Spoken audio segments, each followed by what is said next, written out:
தாவேக்க பெண்கள் குறித்து இழிவான வார்த்தைகளால் விமர்சித்த பொன்ராஜை கைது செய்ய வேண்டும் என தாவேக்க நிர்வாகி நாஞ்சில் சம்பத் வலியுறுத்தியுள்ளார். சென்னை அம்பத்தூரில் தமிழக வெற்றிக் கழகம் சார்பில் பொதுக்கூட்டம் நடைபெற்றது. இந்த கூட்டத்தில் பங்கேற்ற அக்கட்சியின் பரப்புரை செயலாளர் நாஞ்சில் சம்பத் செய்தியாளர்களை சந்தித்து பேசினார்.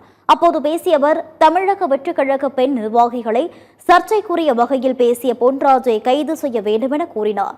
இந்த சட்டமன்ற தேர்தலில் திமுகவுக்கும் தாவேக்காவுக்கும் இடையேதான் போட்டி என்றும் தெரிவித்தார். தாவேக்கா வெற்றி கழகத்தை கொச்சைப்படுத்துவது என்று முடிவெடுத்து விபச்சாரி என்று பேசியிருக்கிறார். அவர் கைது செய்யப்பட வேண்டியவர், கராக்கிரகத்தில் அடைக்கப்பட வேண்டியவர். அறிவாலயத்தில் இருக்கிற அடிமுட்டாள்களின் ஆசையோடு அவர்களுக்கு விலை போன இந்த பேர்வழி இந்த ஈனத்தனமாக பேசியிருக்கிறார். எங்கள் தலைவர் இன்றைக்கு டிஜிபியை சந்தித்து புகார் கொடுத்திருக்கிறார். தமிழகத்தினுடைய தட்பவெப்பம் பொது நிலைக்கு வந்திருக்கிறது. நடக்கப் போகிற தேர்தலில் தாவேக்காவுக்கும் திமுகவுக்கும் தான் போட்டி. இறுதி வெற்றி எங்களுக்கு என்பதை பதிவு செய்ய விரும்புகிறேன்.